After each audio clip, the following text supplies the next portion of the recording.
drama becoming enamored or disgusted with the plays that we saw this time around? And we'd love to start with Mark St. Germain's Becoming Dr. Ruth. So Becoming Dr. Ruth is directed by Scott Schwartz, and it features Tova Feldshuh as that really wonderful radio and TV personality, celebrity, sex therapist who made us all think positively about sex and about life. And she had a very interesting life. She was born in Germany, and when she was 10, during the Nazi era, and when she was 10, she was one of the children saved by the Kindertransport, which took Jewish children away from Germany. She was in Switzerland while the rest of her family did not survive.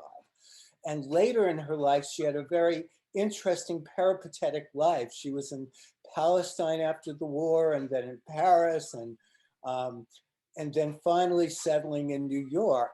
And this play takes place in 1997, where she's getting ready to move out of the Washington Heights apartment that she lived in for many years with her third husband, her beloved husband, Fred, who died recently. And it's filled with all this memorabilia that she tells us about. And it's a wonderful cluttered set. And it's really great that it's taking place, that you could see it at the Museum of Jewish Heritage, because she was a Holocaust survivor. And I just want to say that coincidentally, back in 2013, at around the same time Christmas, I saw Becoming Dr. Ruth with Deborah Jo Rupp at the West Side Theater upstairs. And that version was directed by Julianne Boyd. And I enjoyed it as much this time around as I did 8 years ago. Tova Feldshuh has a real affinity for Dr. Ruth. And in the talk back with Dr. Ruth, afterwards, you could see the feeling is mutual. And I love the fact they were dressed exactly alike.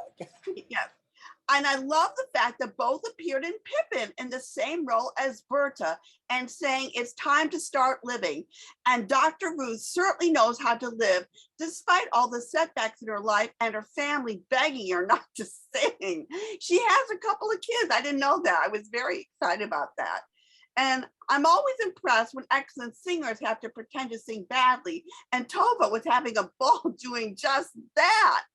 And I got to say about Mark St. Germain, he has a talent for bringing celebrated figures to life, celebrated figures to life, from Henry Ford to Sigmund Freud, Henry Ford to Sigmund Freud. And now he's brought us Dr. Ruth, who also is part of the zeitgeist of trend centers. And this is such a universal story about coping with loss, surviving all the challenges thrown at you, leaving things behind and keeping what's important. It might take a few revelations to find out what that is. And with the use of Brian C. Staten's projection, we get to see the relatives, husbands, and celebrities that had an impact on her along the way. There's more wisdom to Dr. Ruth than just sexual advice. Good things come in small packages. Give yourself the best gift and go see Becoming Dr. Ruth, and hopefully it'll be moved to off-Broadway. Yeah, it's a fascinating story, and Tova Feldshuh really does it justice. So by all means, don't miss it. Yeah, happy face. Absolutely. At the new Victory Theater, which I haven't been to in 2 years. Oh, it's so nice to be back. They're doing Jim Henson's Emmet Otter's Jug Band Christmas, with a book by Timothy A. McDonald and Christopher Gattelli, and music and lyrics by Paul Williams, and it's directed and choreographed by Christopher Gattelli. This is an appealing tale told through puppets and humans of Ma and Emmet Otter eking out a bare existence, with Ma Otter doing laundry and Emmet doing odd jobs here and there. Ma Otter really wants to get Emmet something nice for Christmas for a change, and Emmet feels the same way about his mother, because they both had just lost the husband and father recently, Pa Otter. So they both decide to enter a talent contest to win $50. Ma Otter will get Emmet a fancy guitar, and Emmet will get his ma a piano. But before they can enter, they each have to sacrifice something important. Will it be worth it? And will they win? In a subplot, there are these determined squirrels trying to grow back a tree after theirs was mercilessly cut down. I just loved everything about this, From the inventive Greg Barnes costumes to the captivating Anna Louisa's set to the adorable Jim Henson puppets, the actors were the very essence of the animals they portrayed. Christopher Gattelli turns out to be as marvelous a director as he is a choreographer, and this gets a major happy face. Caroline or Change by Tony Kushner is a musical. It's a very serious play as far as I am concerned, and I love very serious topics. This play takes place in 1960s in Louisiana, and where the race issues is like enormously difficult to deal with. There's a maid, she's Black, Caroline. Her name is Sharon D. Clarke, who won a Laurence Olivier Award for the same performance in England, and the wonderful actress, completely lost in this play because when the play starts, I feel I'm watching Screams, I'm watching a play about Motown musicals, all the glittery people, the washing machine talking to her, allegorical musicals, the dryer is talking to her, the moon is talking to her. There's too much They're not glitter. talking, they're singing to her. Yeah, sorry, singing. They are singing, and her imagination seems very glittery, but she's so dour and she's so depressed and she's so angry. Yeah, one mood like throughout the whole play. And I was so looking forward to see this great actress. She's a great singer. And then, there's a little boy. His name is Noah. This time is being played by Jaden Miles Walden, because there are three young actors who play that role. And he has a stepmother who's not very communicative with him. And he's very fond of No, she's communicative with him. He's not communicative with her. She's trying to, he lost his mother and she's trying to connect with him, and he won't do it. Yeah, because I think he doesn't see her as the mother. He has this, loss of his grief of his mother he lost. Cassie Levy plays the mom, the stepmom. Noah is very fond of Caroline. And the play is about these two people who have a relationship. And but you can't even tell he's fond of her because, he's very fond of her. But she doesn't return it. She's just so yeah, because listen, this is the problem, because she's first of all, she's a maid, and she doesn't really know how to relate with she doesn't want to get into very deep relationship as a mother. She's just a maid. That also look, and To Kill a Mockingbird, the maid is part of the family, practically the mom are there. So that's not the story here. Yeah, well, those were different times. But the thing is this, Noah, I was a little confused about it, because he leaves some change in his pants when she does the laundry. Does he do it deliberately so he wants to help her because she's poor? Or is it a mistake? He doesn't remember. Because his stepmother says to Caroline, whatever change you find, you should take it for yourself. But she doesn't do it. She put it in the tin container. Well, that's because the stepmother just got sick of him always leaving change in his pocket. And she wanted to teach him a lesson. And then all he wanted to do was see, well, what was she going to do? So that's why in the beginning, he deliberately left it in just to see what she would do with it, if she would give it back or return it. So he was in control of it. It's when he forgets that he put something in there and that's important to him, he wants it back. That's when things go wrong. Yeah, also, you see, there's a very important element, the story. She is the Black maid and the family is Jewish. And she is very fond of the child, but she doesn't really communicate to such an extent. But then there comes a time where she makes a very bad racial slur. Then that's where the change comes, because the regret and the grief of the whole story, comes back to her when she leaves that household and she goes home. And that's when she shines as an actress. Yes, I saw this at the Public Theater with Tanya Pincus, and it was so much better there because this is a very fragile show. And she's center stage, not the appliances, but the appliances are good because it shows her inner thoughts and everything. But they took center stage and she took backstage, and there was no mood. This is a mood piece. You're supposed to have a mood when you see this, and that was gone. And I was just very disappointed by it. So I'm giving it a mixed face.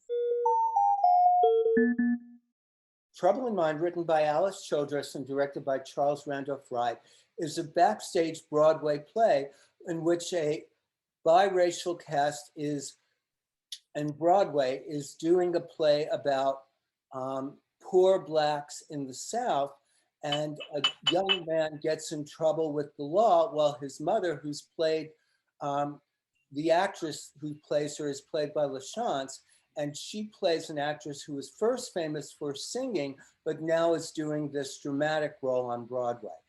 And we have backstage talk about the African-American performers about how to get along with the whites who are the writers and directors and the people in charge.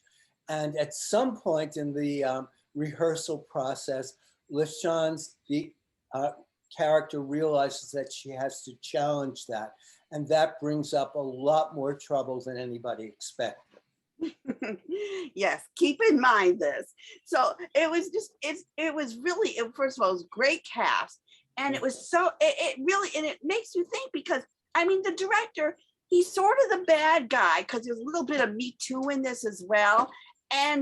But he wants to show off that, he wants to like bring this attention, he's trying to help out the Black people and civil rights and everything, and be the, champion Jewish liberal guy, but he still has his own, limitations.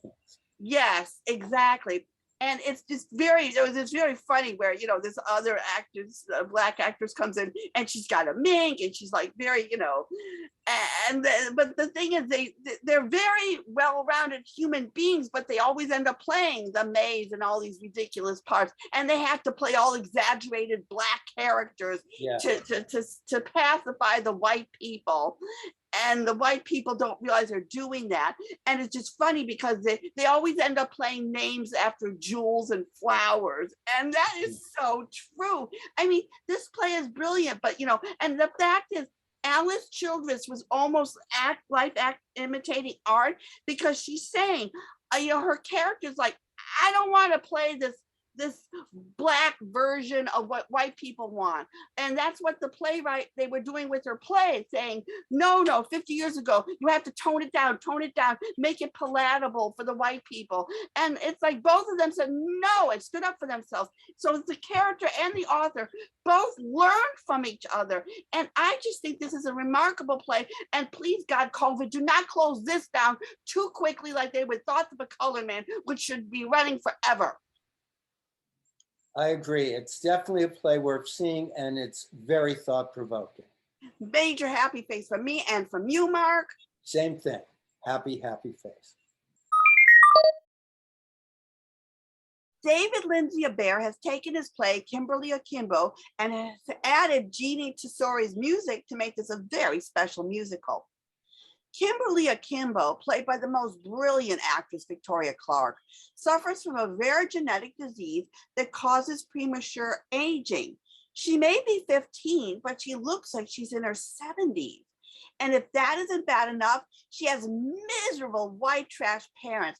Her father, Buddy, played by Stephen Boyer, has a drinking problem and only cares for his car more than his family. And his mother, Patty, played by Ali Missouri, she only cares about herself. She's such a narcissistic. And Kimberly wishes once that her family could just sit all around a dining room table and just have a civilized dinner together. She even writes to make a wish for something beautiful in her life. And then there's these teenagers, Teresa, Nina White, Martin Fernald Hogan II, Delia Skye, Elisa Franklin, who was a brilliant understudy, and Aaron Michael Iskander, along with Kimberly, like to hang out at the ice skating rink where fellow teen Seth Justin Cooley works. Now, in Chekhovian fashion, everyone pines for the wrong person. Teresa likes Martin, who likes Aaron, who likes Delia, who likes Teresa. Now, Seth is a sweet kid who always does the right thing to make up for his grieving distant dad and screw-up brother, and he befriends Kimberly. But everything changes when Patty's no-account sister, Deborah, played by Bonnie Milligan, blows into town with a get-rich, illegal scheme that she gets Kimberly and the teens to help her pull off. What will become of all these tangled relationships, convoluted schemes, and hopeful dreams? What exactly happened in Secaucus that caused Buddy and Patty to flee? David Lindsay-Abaire has a flair for creating quirky characters and unusual situations that grab your heart and still make you laugh at their outrageous behavior, as evidenced in his funny mirrors and Wonder of the World. In the wrong hands, this play could have been difficult to swallow, but under the skilled direction of Jessica Stone, this became a poignant look at a troubling situation that still was able to garner lots of comical moments. Oh my God, this was just so difficult to watch wearing a mask because I was just crying so hard by the end. And oh, my mask was sopping wet. It was just major happy face. This was just brilliant. Clyde's, written by Lynn Nottage and directed by Kate Woriski, is set in a popular sandwich shop in Bucks County, Pennsylvania. Clyde, the owner, is a tough woman who doesn't cry and doesn't do pity and has a fantastic, sexy wardrobe. She hires ex-cons like herself to work in the store, in the shop, and the most inspired is Montrelius, who's played by Ron Cephas Jones, and he's a real artist of making sandwiches, almost a Zen master at it. And he inspires all the younger people working there. They all come up with their ideas of dream sandwiches, the perfect sandwich, and he sort of guides them in their efforts to improve upon these ideas of perfection. But she doesn't care about that. She just wants to get the product out and give the people who are buying the sandwiches what they want. And it's really just a wonderful comedy about these interesting people working in the shop and about the two very different attitudes toward work and sandwich making, life and art, essentially. And I thought it was quite wonderful. Oh my God, I just love this. And we got Uzo Aduba as Clyde. Oh my gosh, those outfits she showed up in. And then we had Kara Young as his with a single mother with a child with special needs, and then the short order cook Reza Salazar, who he had a crush on her, and she just didn't realize it. And I gotta say, Edmund Donovan, who played Jason, the new guy that shows in town, turns out he's the same Jason from Sweat. So this was almost like a sequel to Sweat. And so we see what happens to him. And I just, oh God, those sandwiches, they make you so hungry. And everyone just trying to come up with the most wonderful sandwiches. And I'm wondering, why won't Clyde try these amazing sandwiches? What's going on there? Why is there fire coming out of the set now and then? I wonder what's going on here. Oh my gosh, this was just wonderful. I just love this. It's like this gets a little added hand action. So I'm giving this a happy, happy face. I agree completely. At Soho Rep is an immersive show about Tammany Hall, created and directed by Darren Lee Cole and Alexander Wright. And it is the drama of election night between Tammany candidate Jimmy Walker and Fiorella LaGuardia. There is also backstage drama with the show called Violet that stars Walker's mistress, Betty Compton. And one of the showgirls, Kiki, is connected to notorious bootlegger Legs Diamond and has gone missing, which worries piano player Smarty and the other showgirl, Ritzy. The behind-the-scenes Tammany machine is trying to influence is boss Alvani, his deputy Curry, and the mysterious Valentine, who claims to be a friend, while Cressel is for LaGuardia.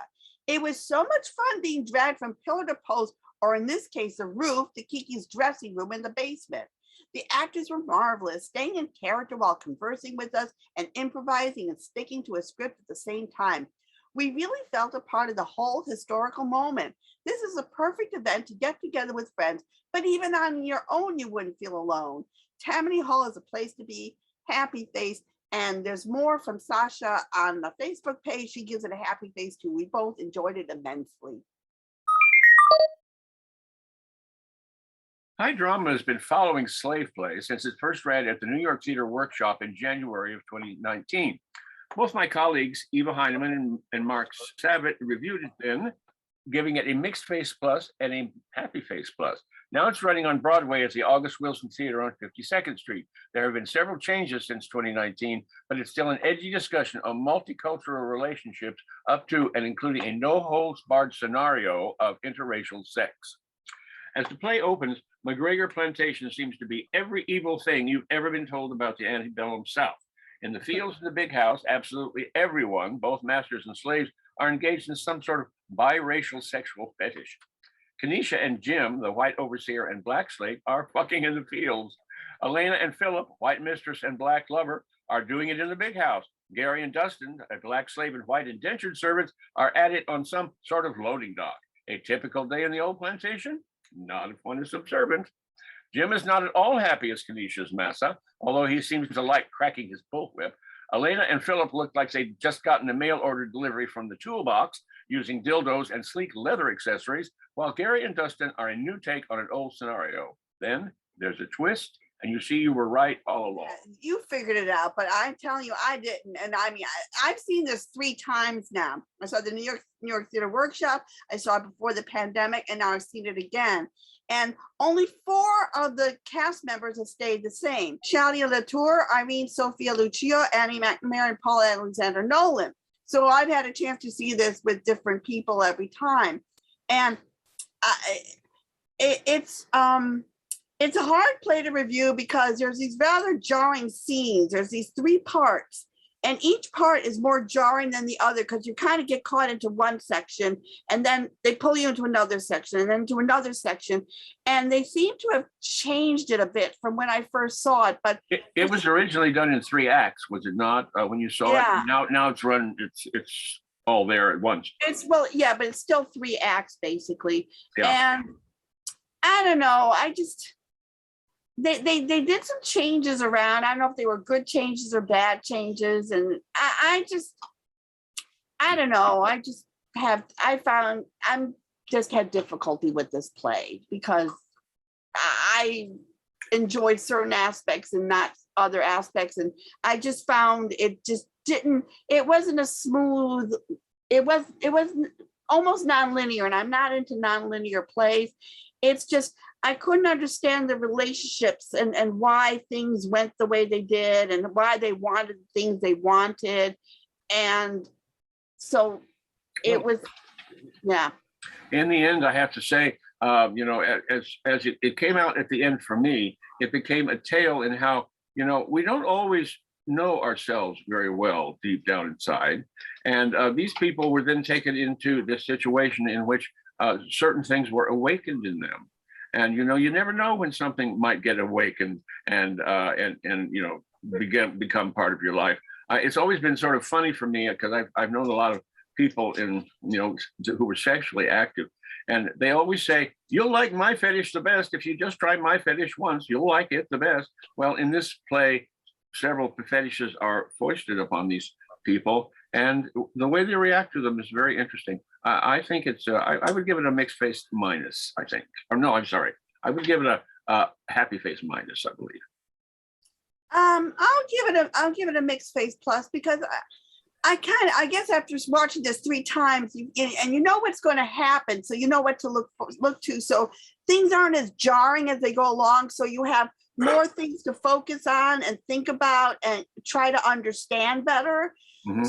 But there were certain things, like there was this one thing that that they cut that I just loved and meant something to me that I could like grasp really well and relate to, but they took that part out.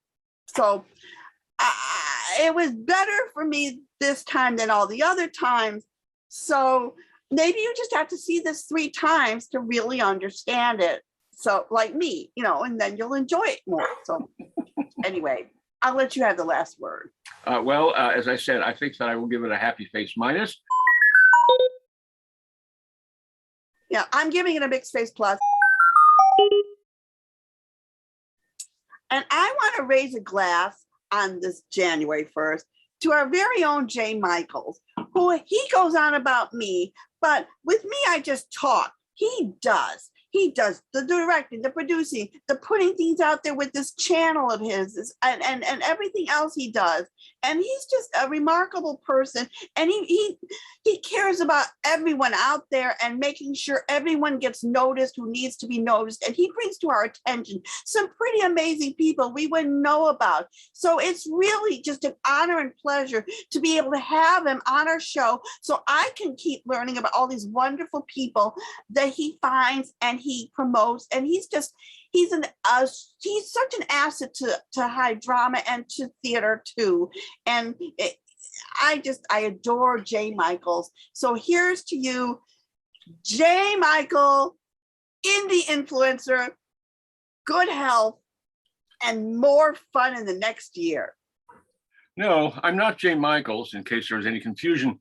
Jay's out of town at the moment doing something weird in Las Vegas, so we decided to give him the day off, which also gives me an opportunity to say thank you, Jay. He's become a close friend over the past few years, and now he and I are both involved in producing my new historical play, Ivan VI, the Baby Tsar of Russia, on stage in 2022. For information on that as it progresses, check out Pup's books. In the meantime, Happy New Year from all of us at High Drama. So our next show will be January 15th, and who knows what's going to happen in 2023? Is this 2023 or 2022? I don't know what year this is. 2022. Okay.